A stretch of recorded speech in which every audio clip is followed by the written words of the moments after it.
It's the one thing that we all have, the mind, right? But it's the one thing that we don't have a manual for. We buy a blender, we get a manual. Our iPhone comes with a manual. We get a car and it has a manual.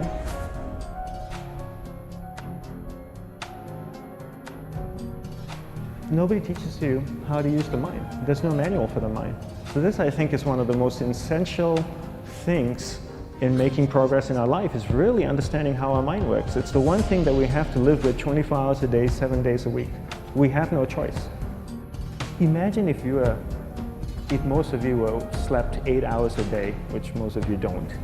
You slept and you were awake 16 hours a day. In the 16 hours you practice your awareness just randomly moving from one thing to another, to another, to another. All day practice being distracted. What would you be good at after 6 months? You did the 16 hours a day, you just allow your awareness to jump from one thing to another to another. I'll tweet right now, I'll switch to text messaging, then I'll go to email. Oh, my phone's ringing, so I'll answer the phone. And then somebody's speaking to me, so I'll have 2 conversations at one time. And I'll just do this 16 hours a day, 7 days a week. So you get it being good at distracted. After 1 year, you're an expert at being distracted. After 1.5 years, they'll invite you to give keynote talks on being distracted. You're so good, you practice 16 hours a day.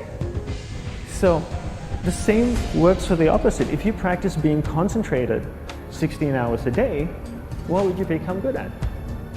You become good at concentrating. And all it takes is practice. By just doing one thing at a time. Keeping your awareness on one thing at a time. And you integrate this into everything that you do in your life. So the best way to do it is pick a few opportunities in your everyday life. For example, we all speak with people. When I speak with somebody, I give them my undivided attention. I keep my awareness on them. And the conversation is really brief. Why? Because we're concentrated. We're not being distracted. A 10-minute conversation normally just takes 3 minutes because you're just so focused. I define concentration as the ability to keep that awareness on one thing for a prolonged period of time. So if I can keep my awareness on Eric and not drift away and think about the wedding, or drift away and think about the vacation, or what I'm going to do later, then I'm concentrating on Eric. Every time it drifts away, I bring it back. And the more I practice this, the more I practice concentration. So concentration is the ability to keep your awareness on one thing for a prolonged period of time. And that's a very simple definition of concentration. How do you get better at concentration? You practice this. You practice this 24 hours a day, 7 days a week. And it's the only way to get good at it. And what's the best way to practice it? The best way to practice it is to integrate it into everything that you do in your life. Not to meditate 10 minutes in the morning. It doesn't work. You really need to look at your life the same way a sprinter in the Olympics looks at his life. You've all heard of Usain Bolt, the man that won the gold medal twice, 2 Olympics in a row, broke the world record. I don't know anything about him, to be honest. But if I was looked at him, he obviously sprints, he practices running, probably does a lot of long distance, he probably does a lot of stretching as well, I'm sure he gets massages. He looks like he eats the right kind of food. Drinks the right amount of water, takes vitamins. His whole day is so disciplined. For what? To prepare him for 9.57 seconds. I think that's what the world record is, right? For 100 meters, 9.5 or 9.5 seconds. His whole day is preparing him for that short time, not the other way around. A lot of people say, you know what, I need to be more concentrated. So you know what, I'm going to meditate in the morning, I'll sit down for 2 minutes. Okay, now I'm Zen master.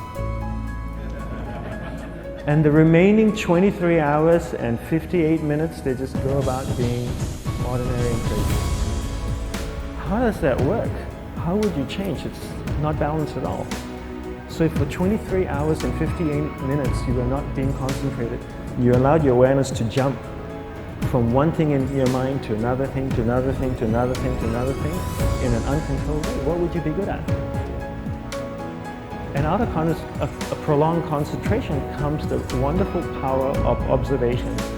You just become more observant, and when you become more observant, you see solutions quicker and you solve things quicker. And it's a wonderful, powerful feeling when somebody is concentrated on you and not being distracted. So the best way is to integrate it into your everyday life. You're speaking with your spouse, give her or give him your undivided attention. So develop your awareness, integrate it into everything that you do in your life. And that's the best way you become good at. The next thing we need to develop is develop your will. Will is really important. Will is almost like a muscle in your mind, and you use that to pull and control your awareness and take it from one area of the mind to another. And the will needs to be developed, and same like concentration, if you don't cultivate the will, it doesn't grow. And this is something that really needs to be cultivated. How do you develop the will? There's 3 very simple ways to develop the will. One is you finish what you begin. 2 is you finish it well beyond your expectation, no matter how long it takes. 3 is you do a little bit more than you think you can do. All of those things require effort, and effort is will. It's so much easier to start a project than to finish a project, right? When you start a project, you're feeling creative, you're feeling inspired, you're full of energy. At the end of the project, you go, whose idea was this? So it requires tremendous amount of will to finish, and every time you complete something, you develop a little bit more will, and you have that muscle. And will is an amazing thing to develop, because once you develop will, that same will you can use in every aspect of your life to keep your awareness on one thing at a time, to finish projects, to see things through to the end, anything you want. The best way to develop will? Bring it into your everyday life, into everything that you do. Give you an example, the way I integrate it into my everyday life, I try and finish what I begin. So for example, going to sleep. I sleep every night, so I put on my pajamas, I floss, I brush my teeth, I go to bed, I sleep, I wake up in the morning, I make the bed. Why? Because I'm finishing what I start.